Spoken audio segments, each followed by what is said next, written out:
बिहार में एक खबर को लेकर के आजकल खूब चर्चा हो रही है।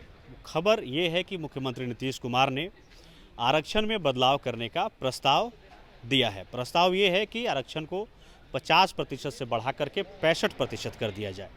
अभी हम पटना विश्वविद्यालय में हैं और हमारे साथ कुछ पटना विश्वविद्यालय के छात्र हैं जिनसे हम बात करेंगे कि इस मामले पर उनकी राय क्या है। पहले तो आप अपना नाम बताइएगा। मेरा नाम नीरज यादव हुआ। मैं यहीं का पूर्ववर्ती छात्र रहा हूँ। मेरा बीए पटना कॉलेज से और एमए दरभंगा हाउस से हुआ है। अच्छा, इस मामले को लेकर के आपकी राय क्या है? जो रिजर्वेशन में बदलाव करने का नीतीश कुमार ने प्रस्ताव रखा है, उस पर विद्यार्थी क्या सोचते हैं? देखिए, रिजर्वेशन जो हमारे संविधान में दिया गया था ना, जो सामाजिक पृष्ठभूमि से पिछड़े हुए लोग थे, तो शुरू से ही उनके लिए एक आरक्षण का दायरा बनाया गया था संविधान में।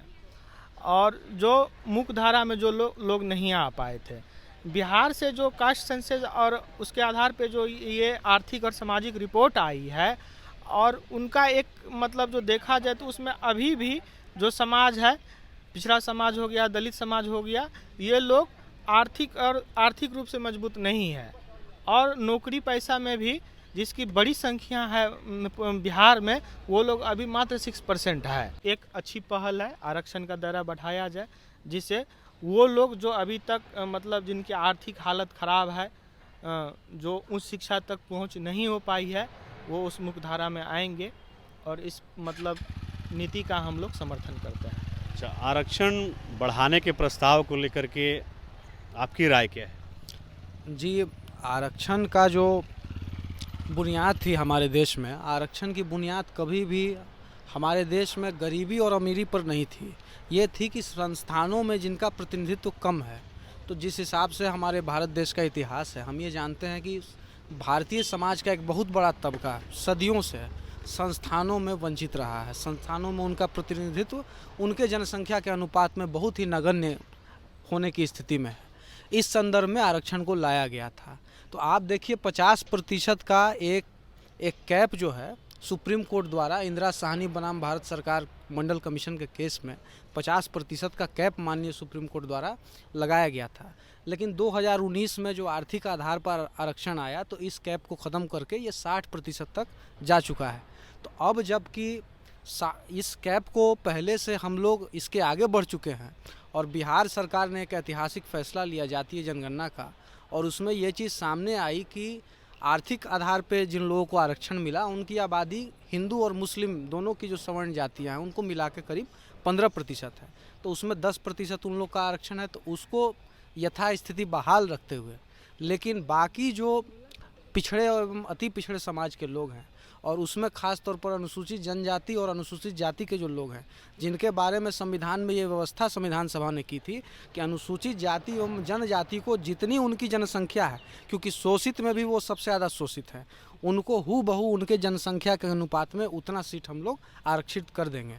तो उनकी जनसंख्या अनुसूचित जाति की निकली 19% और जनजाति की 2%, 1.5% से ज़्यादा, यानी 2%। तो उस हिसाब से अभी तक 16% था अनुसूचित जाति के लिए, तो उसको अब बढ़ा के 19 हमें करना होगा। जनजाति को 2% करना होगा। उसी तरह पिछड़े वर्ग का 12% था, जो कि पिछड़े वर्ग की आबादी यहाँ पर करीब पूरा पिछड़ा वर्ग 63%, उसमें अति पिछड़ा 36, 63 में 36 को घटा दीजिए, इसमें करीब पिछड़े वर्ग की आबादी हो गई आपकी 24 और उधर 27% आबादी आई है पिछड़े वर्ग की, जिसकी आरक्षण 12% था। तो इस संदर्भ में अगर 5% इन लोगों का भी बढ़ाया जा रहा है, तो बहुत वो मतलब कि ये स्वागत होना चाहिए जनसंख्या। मतलब सरकार के इस कदम का आप स्वागत करते हैं। आरक्षण की तय सीमा में बदलाव होता है तो क्या कुछ फ़र्क आएगा वैसे लोगों पर जिन्हें आप वंचित कह रहे हैं, ये कह रहे हैं कि उन्हें अवसर कम मिला है? देखिए, एक बात तो सबसे पहले हम लोगों को ये समझना होगा कि दुनिया भर में जिन जिन आधारों पर डिस्क्रिमिनेशन रहा है, भेदभाव रहा है, उसको पाटने के लिए दुनिया भर के सरकारों ने व्यवस्थाएं लागू किया है। अगर नस्लीय रहा है तो नस्लीय आधार पे कुछ व्यवस्थाएं लागू की गई हैं, लागू की गई है। हिंदुस्तान के भीतर जो भेदभाव है वो जाति के आधार पर भेदभाव है, तो उसको पाटने के लिए, उसका उन्मूलन करने के लिए हिंदुस्तान में जाति के आधार पर लोगों को आरक्षण दिया गया। माना गया कि अगर इस जाति के लोगों की आर्थिक मजबूती होती है, एक पहलू वो है, नौकरियों में जाते हैं, शिक्षा में जाते हैं, शैक्षणिक मजबूती होती है, तो ये मुख्य धारा से जुड़ेंगे। और एक सबसे रोचक बात इसमें यह है कि यह आबादी हिंदुस्तान की सबसे बड़ी आबादी है, जिनके पास संसाधनों की कमी है। इस वजह से कई सारे कारणों से जातीय भेदभाव झेलते हैं, तो इनके लिए आरक्षण डाला गया। अब सवाल ये है कि क्या इन तमाम लोगों को, इन तमाम जो लोग हैं, एक समाज का बड़ा हिस्सा है, तो समाज का एक बड़ा हिस्सा अगर विकास नहीं करेगा तो हम समाज कैसे विकसित होगा? कोई राष्ट्र कैसे विकसित हो सकता है अगर उस राष्ट्र का एक बड़ा हिस्सा नहीं हो सकता है? तो संसाधनों का जो बंटवारा है वो बराबर होना चाहिए।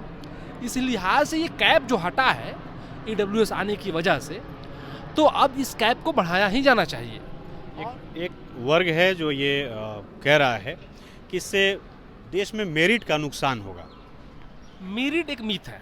एक बात को आपको समझ लीजिए, एक ऐसा बच्चा जो आजीवन नर्सरी से डॉन बॉस्को में पढ़ता है और एक ऐसा बच्चा जो गांव के सरकारी स्कूल में पढ़ता है, उसमें आप किस आधार पर मेरिट की तुलना करेंगे? उन दोनों की जीवन की बुनियाद अन्याय पर आधारित है। मैं अन्याय इसलिए कह रहा हूं कि एक वहीं भेद पैदा हो जा रहा है।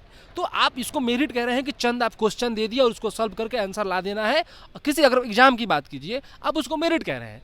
अगर अब ना आप मेरिट कहेंगे जब दोनों को समान अवसर मिले, और दोनों को समान अवसर नहीं मिलने के कारण उनकी आर्थिक दिक्कतें हैं और उनकी सामाजिक भी दिक्कतें हैं। तो मेरिट एक मीत है, एक भ्रम है। हम समाज में सीखने आते हैं, विश्वविद्यालय में सीखने आते हैं। हम डॉक्टर की पढ़ाई करते हैं तो हम डॉक्टर बनने के लिए पढ़ते हैं। तो डॉक्टर की अच्छी ट्रेनिंग मुझे होगी तो मैं अच्छा डॉक्टर बनूंगा। मैं कैसे वहाँ पहुँचा हूँ इसके ऊपर कोई डिपेंड नहीं है, इस पर कोई फर्क नहीं पड़ता कि मैं कैसे वहाँ पहुँचा, लेकिन मेरी अच्छी ट्रेनिंग होगी तो मैं अच्छा डॉक्टर बनूंगा।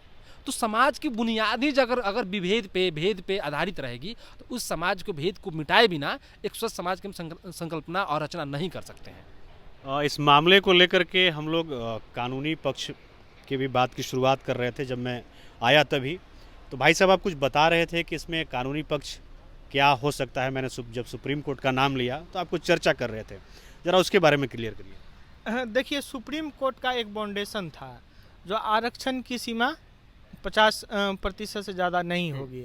इंदिरा सहनी के केस का जो मामला था उसमें इन्होंने बताया ही आपको, लेकिन तमिलनाडु में OBC आरक्षण 52% हो गया। तो वहाँ तो कुछ संविधान की नहीं चली। जिस समय में भारत के संसद में EWS आरक्षण लागू किया गया उस दिन तो संविधान मौन रह गए और संविधान ने उसको स्वीकृति दी। आज जब इस बिहार की धरती पे पिछड़ा वर्ग की सरकार है और ये चाह रही है हम उनके हित में काम करेंगे, तो एक सुप्रीम कोर्ट खड़ा हो जाता है। सिर्फ राजनीतिक अधिकार दे देने से समानता नहीं आएगी। अंबेडकर जी ने बोले थे सिर्फ राजनीतिक अधिकार देने से समानता नहीं होगी जब तक उसको सामाजिक और आर्थिक समानता नहीं मिलेगी।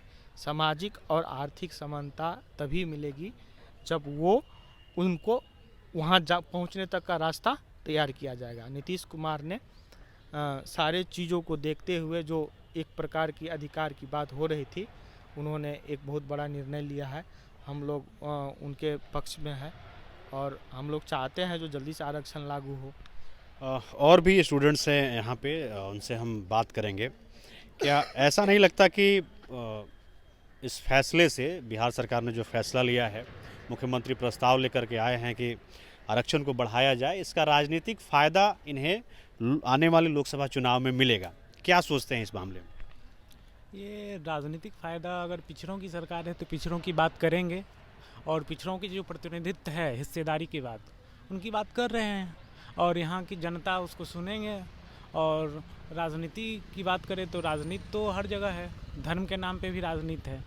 तो यहाँ पॉजिटिव पॉलिटिक्स हो रहा है कि हम आपको स्थान दे रहे हैं, मतलब सरकार में पिछड़ों का स्थान है, इसलिए पिछड़ों की बात की जा रही है। ठीक है, आरक्षण को लेकर के जो बात चल रही है बिहार में, ये कहा जा रहा है कि ये नीतीश कुमार का मास्टर स्ट्रोक है और वाकई में इस फैसले के बाद भारतीय जनता पार्टी जो केंद्र में सरकार है, शायद उसको ये राजनीति समझ में नहीं आ रही कि अब वो अगला स्टेप क्या ले इसके बाद। इस पर आप लोग क्या सोचते हैं? देखिए, जिस तरह से मतलब जातीय जनगणना हुआ उस हिसाब से तो आरक्षण लोगों को तो मिलना चाहिए। अब वो सरकार कुछ भी कहे कि राजनीतिक फ़ायदा या जो भी विपक्ष तो बोलता है लेकिन अभी जो पिछड़ा के सरकार है वो जो अपना पिछड़ा समाज की तो बात करेगी ना। मैं ये कह रहा हूँ कि राजनीति जिस दिशा में हो रही थी, नीतीश कुमार ने इस फैसले के बाद राजनीति की पूरी दिशा बदल दी। अब केंद्र में जो सरकार है उसका अगला स्टेप क्या होगा, ये बड़ा मुश्किल है कहना। देखिए, अभी तक तो जो केंद्र में सरकार, उसको लग रहा था कि हम ही राजनीति के चैंपियन हैं। अब वो लगातार नरेशन गढ़ रही थी, निगेटिव नरेशन, समाज को बांटने की कोशिश। तो इससे जाहिर सी बात है कि समाज के भीतर नरेशन बदलेगा। और जो ये जो सवाल है बिहार के भीतर जिसे लाया गया है, जिसको प्रस्तावित किया गया है, ये सवाल देश के भीतर उठेगा और अब उठ भी रहा है। इसी का नतीजा था कि जब राहुल गांधी प्रेस कॉन्फ्रेंस कर रहे थे तो उन्होंने पूछा कि इस पूरे हॉल में बैठे हुए पत्रकारों में कितने SC/ST के पत्रकार हैं। एक ने हाथ उठाया और वो भी बेचारे कैमरामैन थे। तो ये नरेशन बदल रहा है और स्वाभाविक सी बात है कि हिंदुस्तान का नरेशन बदलेगा और उनके लिए एक मुश्किल खड़ी होगी जो भी केंद्र में सत्ता में है।